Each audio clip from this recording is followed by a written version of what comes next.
Hello, and welcome to today's story. If you enjoy this kind of content, don't forget to hit the like button and subscribe for more. The story you're about to hear is based on accounts and rumors. Its full truth can't be confirmed. Now sit back, relax, and let's dive right in. Throwaway, for obvious reasons. I don't want this tied to my main. Mods can delete if it breaks any rules. I just need to get it out of my head. I wasn't looking for anything specific that night. I'd had a couple beers, put on a long playlist, and started clicking through onion links the way some people doom scroll. Most of it was dead pages, ancient forums, links that pointed to index of slash directories full of junk, PDFs in languages I don't read, corrupted archives, broken thumbnails. Boring. I was about 10 minutes from shutting it down and going to bed when I saw a directory with a single word that didn't look like a username or a random hash. Faces, not faces.zip at first, just a folder. Inside were subfolders named the way cameras date things if you never change the defaults. 2023, October 11th, 2023, October 12th, 2023, October 13th, hundreds of JPEGs. Most thumbnails were dark, grainy, beds, pillows, curtains. People, I guessed, but you couldn't tell at a glance. I almost backed out. Then curiosity did what it does. I clicked a random image. A woman asleep on her side, mouth slightly open. The angle was from above, not quite the ceiling, but higher than a person would stand. The focus was soft, like the camera had been bumped or the lens was cheap. In the corner of the frame, a dim digital clock read 3:12. Okay, gross, I thought. Creepy voyeur stuff. I clicked another. A man on a pull-out couch, TV glow on his face, remote still in his hand. The next, a toddler's room, a mobile frozen mid-spin, an empty crib. That one made my stomach twist. I should have stopped, closed the browser, burned the laptop, and instead I clicked forward. The timestamps jumped around, but each photo was the same flavor of wrong. Night, private, someone who should never have been photographed. Different cities if the occasional skyline in a window reflection meant anything. Sometimes you could see the camera in a reflection, a warped dark circle near a smoke detector, a glint in a curtain rod. Sometimes there was nothing but the person and the dark.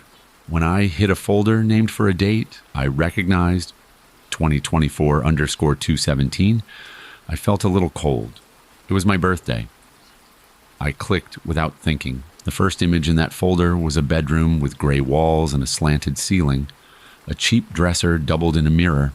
The nightstand had a glass of water on it with fingerprints I recognized because they were always on my glasses too. On the far wall, the IKEA map print I'd bought because the apartment looked naked without something big. My stomach dropped to floor before my brain caught up. It was my room. The photo wasn't artful or dramatic. It was nothing but the truth I didn't want. Me on my back, one arm thrown over my head, the other hand curled near my chest. My mouth was open just slightly because I snore when the room's too warm, and the blanket had slid down enough that I could see the old scar on my shoulder from when I fell off a bike as a kid. And there, on the nightstand, was the same empty pill bottle I kept forgetting to toss. I couldn't breathe for a second. I clicked to the next photo. Same angle, a minute later, then the next, and the next. It wasn't just a photo, it was a sequence. A minute apart, for almost an hour, with slight changes. My foot moving, the blanket rising with my chest, my face turning half a degree. I closed the window so hard I heard my trackpad click. I don't remember how long I sat there, just listening. To my own apartment, to the stupid refrigerator hum, the tick of the cheap analog clock in the kitchen, the upstairs neighbor's pipes. When I finally moved, it was because my own heartbeat was making me sick. I jammed my thumb over my laptop's camera because people joke about that. And suddenly, it wasn't a joke. Then I walked the perimeter of my place like a cop in a TV show, clicking on lights, opening cupboards, getting down on my knees to look along baseboards, like the answer might be written there. I checked the smoke detector first, because the angles in those pictures didn't make sense. If you've ever tried to take a photo of someone sleeping from a door frame, you know you'd catch the edge of the door or the reflection of the hall. These frames were clean, high, a little wide, like a fisheye.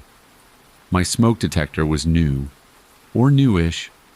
I'd replaced the battery a month earlier because it chirped at 4 a.m. like they always do. The screws on the plastic mount looked chewed up, and I remember thinking I wasn't that rough when I put it back. Now, under the kitchen light, I could see the tiniest oval I'd never noticed before.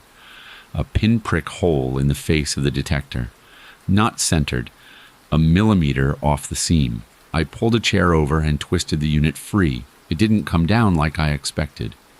Something tugged at it from above. I swallowed hard, slid my fingers around the rim and eased it lower. The tug became a thin black wire coming up through a gap someone had widened by shaving the plastic. The wire disappeared into the plaster. I stood there on the chair with the detector in my hands, wired to my ceiling like an organ to a body, and my skin crawled so hard it felt like it might just walk away without me. I set the detector gently on the table, grabbed a butter knife, and worried at the gap until a chunk of plaster came away. The wire was bundled with two more, all taped together with gray cloth tape, the kind that leaves a residue on your fingers. The bundle snaked toward the corner where the ceiling met the wall and vanished under a slat of molding that was just slightly newer than the rest. I don't know what part of me thought I was suddenly a contractor or an electrician. I followed that molding like a lifeline, prying an inch, 2 inches, until I found a small metal button head screw recessed into the corner. When I backed it out, the molding loosened and the whole strip came away to reveal a gap into a crawl space I didn't know existed. Not an attic, exactly. More like a pocket above my bedroom, a dark vein running the length of the unit.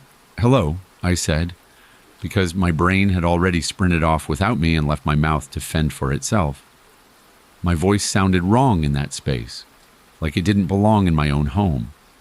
Something shifted above me, not a rat, not the settling of wood, the soft drag of fabric on wood, and the click of something plastic.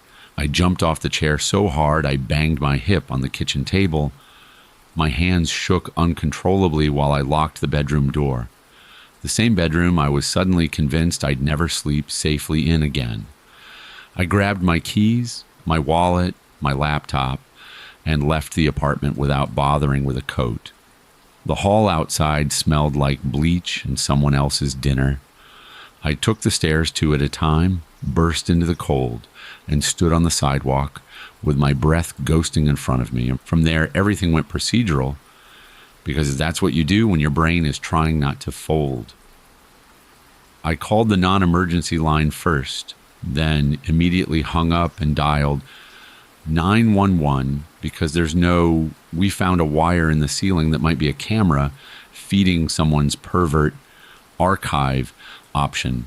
The dispatcher was calm in that professional way that makes you feel childish, but she stayed with me until the first patrol car rolled up. The officers listened, took it seriously enough to enter with me, looked at the detector, the molding, the gap, shined their flashlights up into the dark.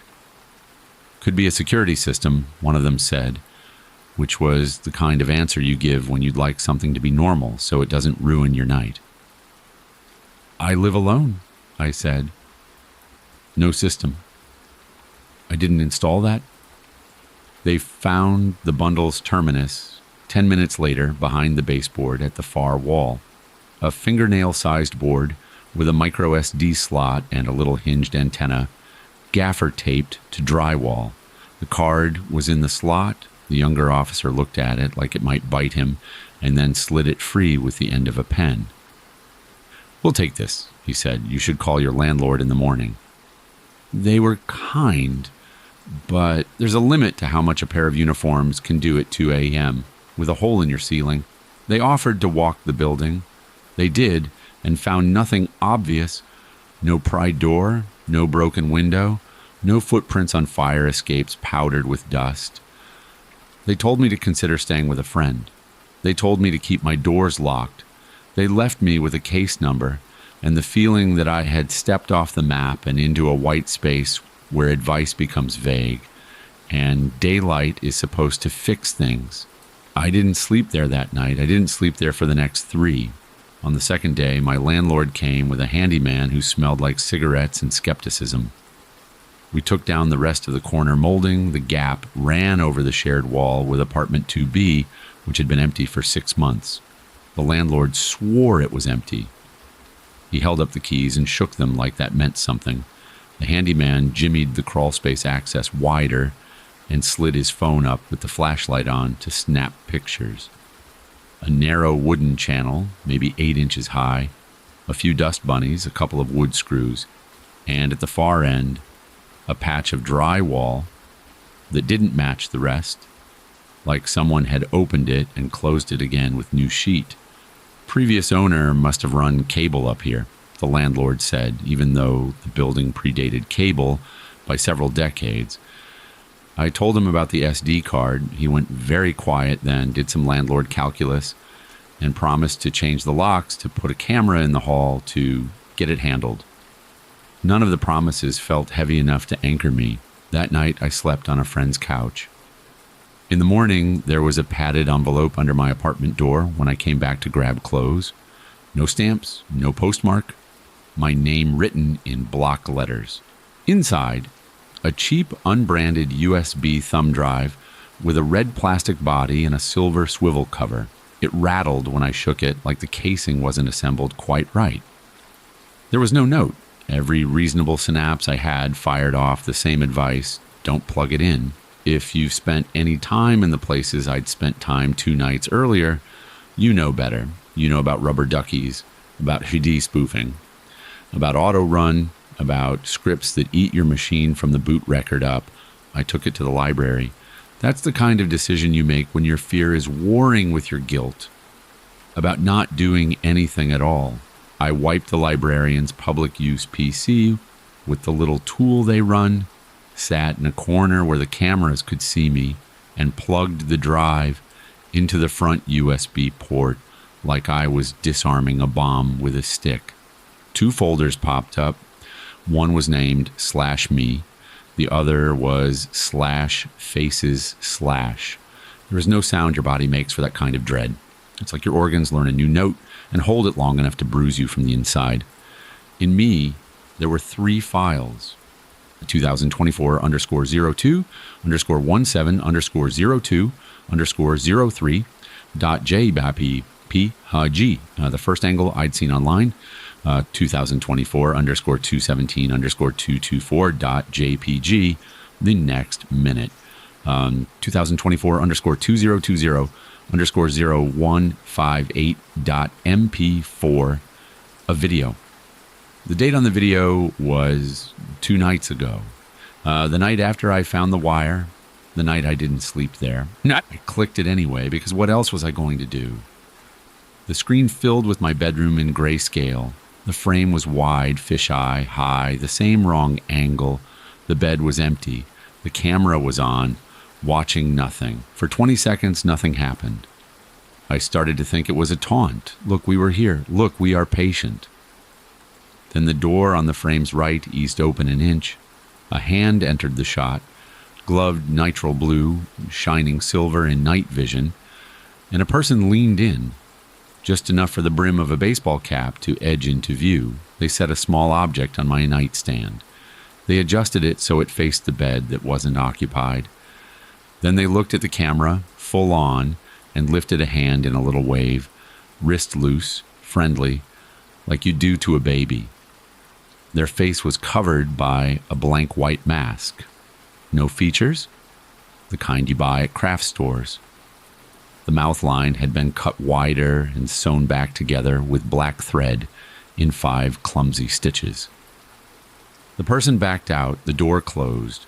The video ran for 1 more minute, empty room, the city's low rumble outside, and ended. I ripped the USB out of the machine so fast the librarian looked up.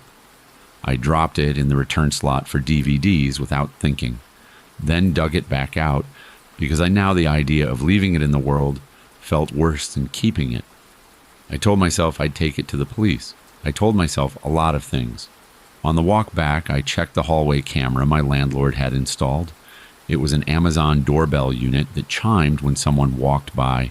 Its history showed a delivery guy at noon, a kid running past at 3, and nobody between 10 p.m. and 6 a.m. the night of the video. That didn't make me feel better. It made me feel like the white mask knew my blind spots. I knocked on 2B's door anyway, even though I knew. The empty thud behind it had a kind of finality.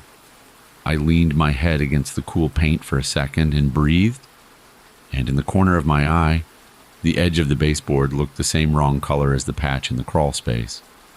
I moved out.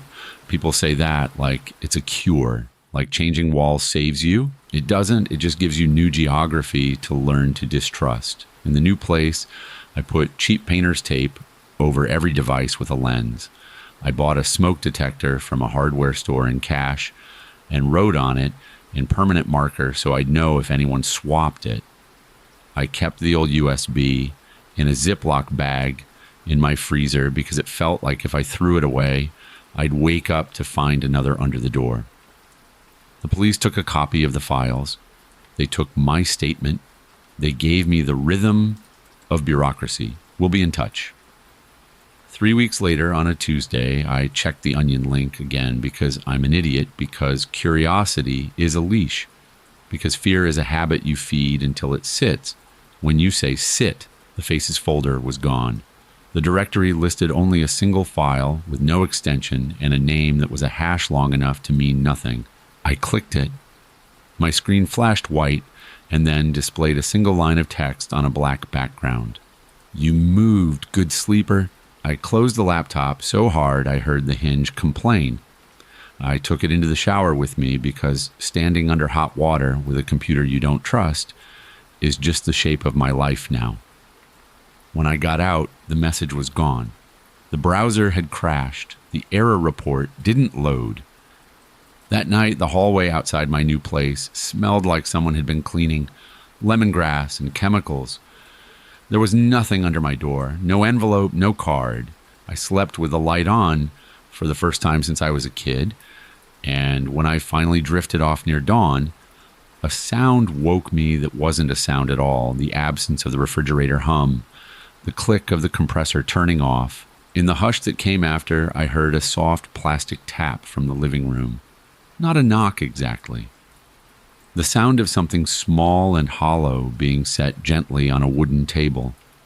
I lay there, heart pounding in my throat, counting to 30 the way people do in stories when they think there's magic at the end of numbers. Then I got up, barefoot on a floor I'd mopped twice that week just to make my hands busy, and walked to the living room.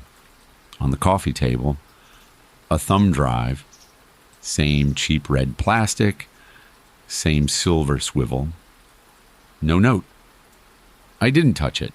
I sat down on the floor, back against the far wall, and looked at it like it might move. The sun came up a little, and the drive didn't grow teeth, didn't slither, didn't do anything but exist in the space where none of my choices felt like safety. I called the detective handling my case. Voicemail. I left a message that sounded like someone else. Then I got up, found a shoebox, put the drive inside, put the shoebox inside another box, taped it shut, wrote police on it, and drove it to the station. I handed it to the desk sergeant and watched it go away down a hallway, smaller with each step, and I felt exactly nothing, which scared me more than the dread.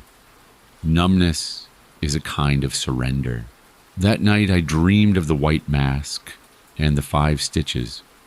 In the dream, the stitches were snipped, the mouth opened too wide, and inside was a lens. I woke to my phone buzzing with a blocked number. I stared at it until it stopped. A voicemail appeared, the kind that shouldn't when a caller blocks ID. I listened with the volume down low, pressed to my ear as if the sound could be kept small. Static. Then my own voice, a little delayed, the way audio sometimes lags on video calls. "Good sleeper," I said to myself. "Turn over." In the background, there was the soft plastic tap of something being set on wood. I don't have a moral. I don't have an ending with a door kicked in and a white mask on the floor, and a detective telling me I did the right thing. I have a new apartment and 2 locks on every door, and a little crescent scar on my thumb from a night I pried plastic with more force than sense. I have a string of emails from a detective who uses words like ongoing and complex and federal. I have a landlord who installed a better hallway camera and sends me video clips whenever a neighbor drops groceries. And sometimes when my refrigerator hums itself off and the apartment goes still, I hear the tiniest click from the ceiling, and I stare until my eyes water, and I tell myself, it's just the vent, it's just the settling, it's just the noise houses make when they breathe. The other night, I stood on a chair in the kitchen and looked at my smoke detector. I hadn't touched it since the day I installed it. The screws were still clean. The plastic was unscarred. I held my breath and leaned close. There was no pinprick hole, but there was a smudge I couldn't explain, the kind of mark gloved fingers might leave when you're careful not to leave prints. I slept on the floor of the hallway that night, with my phone's camera facing the bedroom door, recording to the cloud because that's who I am now. A person who points cameras at doors and hopes the lens is facing the right way. I haven't checked the old Onion link again. I tell myself I won't. I tell myself I'll let the police do their jobs and live a life that doesn't require new walls every 6 months. Sometimes I almost believe myself. Every now and then, when I'm drifting at the edge of sleep, I feel the impulse to turn toward the nightstand. Not because I heard anything, not because there's a reason, just because a part of me knows how the story goes. That's the part I fight. The urge to look, the reflex that makes you lift a curtain because you're sure the shape behind it is just a coat. I don't look, but I do keep my hand on the lamp switch, and I count under my breath the way a child counts, and I wait for the refrigerator to kick back on. And I tell myself that as long as I don't give them a perfect still frame, as long as I am a blur in the dark instead of a face in a file folder named /faces/, they will get bored. They will move on. They will go back to the places where the cameras are easy and the people sleep like stones. I know that's not how it works. I still hope. And some nights, not many, but enough, the dawn comes, the apartment fills with ordinary light, and the only thing on my table is a water ring where a glass sat too long. Those are the days I can pretend that somewhere, far away, a directory is emptying itself, a card is being overwritten, a face is being erased pixel by pixel until it's just noise. Those are the days I don't check my voicemail. Thanks for listening. I really enjoyed putting this story together for you. If you liked it, hit that like button, subscribe for more stories, and share it with someone who's into this kind of stuff. See you next time.